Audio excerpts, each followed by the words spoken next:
कभी कभी हम सोचते हैं कि हम बस एक नॉर्मल लाइफ जी रहे हैं, कमाना, सरवाइव करना, अपने सपने पूरे करना, बस यही लाइफ है। लेकिन कई बार हमें पता भी नहीं होता कि हम एक स्पिरिचुअल जर्नी का हिस्सा बन चुके होते हैं, नोइंगली या अननोइंगली।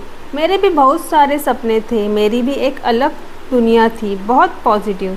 लेकिन धीरे धीरे मेरी लाइफ में ऐसी सिचुएशंस आने लगी जहाँ मुझे समझ नहीं आ रहा था कि मेरे साथ ये सब क्यों हो रहा है। Emotionally, mentally, relationship, finances, career, हर चीज़ जैसे टूटने लगी थी। Bad situations, bad people, loneliness, ऐसा लगने लगा था कि कुछ भी सही नहीं हो रहा है। और सच बताऊँ तो एक समय ऐसा भी आया था जब मेरा भगवान और गुरुओं से विश्वास उठने लगा था, क्योंकि जब इंसान बहुत कुछ सहता है तो वो पूछता है, अगर मैं सही इंसान हूँ तो मेरे साथ गलत क्यों हो रहा है।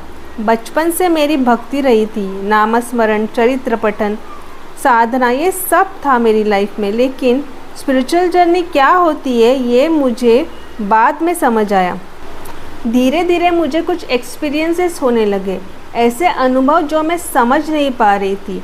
मैं कंफ्यूज थी, कैसे आगे बढ़ना है, मेडिटेशन कैसे करना है, हीलिंग क्या होती है। मैंने यूट्यूब से भी बहुत कुछ सीखने की कोशिश की, थोड़े मेडिटेशन किए, म्यूज़िक मेडिटेशन किए, लेकिन क्लैरिटी नहीं मिल रही थी। फिर मेरी एंट्री हुई प्राणिक हीलिंग में और वहीं से मेरी लाइफ धीरे धीरे बदलना शुरू हुई। मैंने प्राणिक हीलिंग के कोर्सेज किए, आर्हाटिक योगा किया, आर्हाटिक प्रैक्टिसेस शुरू की और उसी समय मेरी लाइफ में नई स्पिरिचुअल एंट्री हुई श्रीपाद श्री वल्लभ की। मुझे किसी ने कहा, आपने पिठापुरम क्यों नहीं जाते।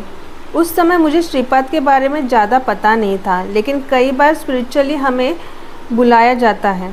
पहले संकेत आते हैं, फिर रास्ते खुलते हैं। मैंने उनका चरित्र ढूंढना शुरू किया।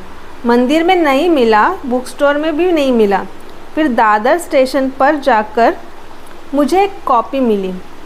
मैंने उसे ऐसे ही पढ़ना शुरू कर दिया, जैसे कोई कहानी पढ़ते हैं, लेकिन शायद वहीं से मेरी जर्नी शुरू हो चुकी थी। 2 महीने बाद मैं पिठापुरम गई और उसके बाद मेरी साधना, पारायण, हीलिंग प्रैक्टिसेस सब धीरे धीरे डिपेंड होने लगी। स्पिरिचुअल जर्नी हमेशा लाइट्स और पॉजिटिव फीलिंग से भरी हुई नहीं होती। एक फेज़ आता है जिसे लोग dark night of the soul कहते हैं, आत्मा की अंधेरी रात, जहाँ इंसान बहुत अकेला महसूस करता है, कोई साथ नहीं रहता, अपने भी दूर हो जाते हैं। मेंटली, इमोशनली इंसान पूरी तरह से टूट सकता है। और मैं ये इसलिए बोल रही हूँ क्योंकि मैं उस फेज़ से गुज़री हूँ। अगर कभी आपके मन में गिव अप करने का विचार आए या खुद के साथ कुछ गलत करने का विचार आए, तो उस थॉट को पोस्टपोन कर दीजिए, क्योंकि कई बार हमें नहीं पता होता कि आगे हमारी लाइफ में कितना कुछ अच्छा होने वाला है।